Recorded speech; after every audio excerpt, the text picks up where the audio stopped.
చిరంజీవి గారు ఆ ఎపిసోడ్ ఆ ఇన్సిడెంట్ జరిగిన రోజు మీరు వైసీపీలోనే ఉన్నారా? లేరు. ఉంటే ఎలా రియాక్ట్ అయ్యేవాళ్ళు మీరు సురేష్ గారు?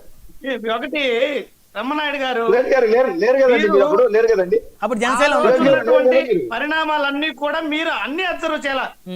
చిరంజీవి గారు నమస్కారం పెట్టిన విషయాన్ని ప్రస్తావిస్తున్నారు. నమస్కారానికి ముందు నమస్కారానికి వెనక జరిగినవన్నీ కూడా మనం మాట్లాడాలి కదా. రిలీజ్ చేయమనండి ఒక్క నిమిషం. అది జగన్ గారి ప్రెమిసిస్ లోనే జరిగింది కదా, ఆ వీడియో ఉంటుంది కదా వాళ్ళ దగ్గర. ఇన్నాళ్ళ నుంచి వైసీపీ అవమానాలు ఎదుర్కొంటుంది ఆ ఎపిసోడ్ మీద. ఇదిగోండి దానికి ముందు జరిగింది, దాని తర్వాత జరిగిందని ఎందుకు రిలీజ్ చేయలేకపోతున్నారు? నేను చెప్తున్నాను, నేను ఇప్పుడు అందుకే అదే నష్టం వైఎస్ఆర్ కాంగ్రెస్ పార్టీకి. ఆ ఎపిసోడ్ అత్యంత తీవ్రమైనటువంటి నష్టాన్ని కలిగించిన అన్నది వాస్తవం. ఓకే, ఎవరు ఒప్పుకున్నా ఒప్పుకోకపోయినా. నేను ఒక మాట బ్రహ్మనాయుడు గారు, ఇప్పుడు పవన్ కళ్యాణ్ గారు మొన్న ఒక నాకు తెలిసి ఒక ఇన్ఛార్జ్ ని సస్పెండ్ చేశారు. అతను నియోజకవర్గం చెప్పండి, రాజమండ్రి సిటీనా లేకపోతే కొవ్వూరా లేకపోతే కొవ్వూరు అతను కూటమి ధర్మానికి వ్యతిరేకంగా పోతున్నాడని చెప్పి సస్పెండ్ చేశారు పవన్ కళ్యాణ్ గారు. ఎందుకు? పొత్తులో ఉన్న వాడికి పొత్తు ధర్మంలో భేదాభిప్రాయాలు వస్తున్నాయని నిర్ణయం తీసుకున్నారు పవన్ కళ్యాణ్ గారు. అవునా? మరి చంద్రబాబు నాయుడు గారు పొత్తు ధర్మంలో ఇక్కడ విభేదాలు వస్తున్నాయి బాలకృష్ణ గారి వ్యాఖ్యల పైన అని చెప్పి ఎందుకు వివరణ ఇవ్వరు బాలకృష్ణ గారు కానీ చంద్రబాబు నాయుడు గారు కానీ? అంటే పొత్తు ధర్మం వీళ్ళకేనా పవన్ కళ్యాణ్ గారికి ఒకటేనా? వాళ్ళకి లేదా?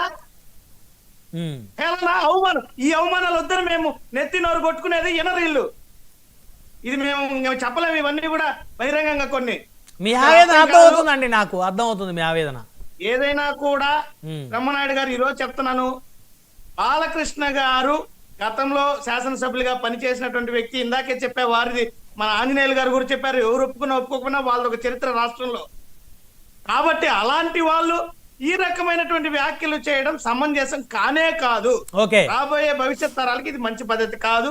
కాబట్టి బేషరతుగా బాలకృష్ణ గారు జగన్మోహన్ రెడ్డి గారికి ఇటు చిరంజీవి గారికి క్షమాపణ చెబితేనే ఇది సమంజసంగా ఉంటుంది తప్ప దీంట్లో ఎటువంటి తేడా లేదు. వేరే అవకాశమే ఇంకా ఈ సద్దు మనకి అవకాశమే లేదు. ఇది సంవత్సరాల పాటు ఈ అంశం కొనసాగుతుందని కూడా తెలియజేస్తున్నా. కొనసాగేది మీరు వదిలిపెట్టరు కదా దాన్ని. ముమ్మాటికి అది తెలిసిందే కదా. మెరుపుల మహేష్ గారు మీరు కూడా వన్ వర్డ్ కంక్లూజన్ ఇవ్వండి. మొత్తానికి అయితే ఈ ఎపిసోడ్ కొనసాగుతుందని చివరిలో ఒక ట్విస్ట్ ఇచ్చారు. వీళ్ళు కొనసాగిస్తారండి, వీళ్ళు కొనసాగిస్తూనే ఉంటారు. నేను చెప్పాను కదా, మొదట్లోనే చెప్పాను ఈ మాట. ఇలాంటి వ్యాఖ్యల వల్ల అనవసరమైనటువంటి సబ్జెక్టు వైఎస్ఆర్సీపీ వాళ్ళకి ఒక ఫీస్ట్ లాగా తయారవుతుంది. కాబట్టి కూటమిలో ఉన్నటువంటి కేవలం మీడియా ప్రతినిధుల్లో మేము గ్రౌండ్ లెవెల్లో పనిచేసే కార్యకర్తలో కాకుండా అసెంబ్లీ సాక్షిగా కానీ ఎమ్మెల్యేలు కూడా అటువంటి సమన్వయం పాటిస్తేనే ఈ కూటమి నిలబడుతుంది.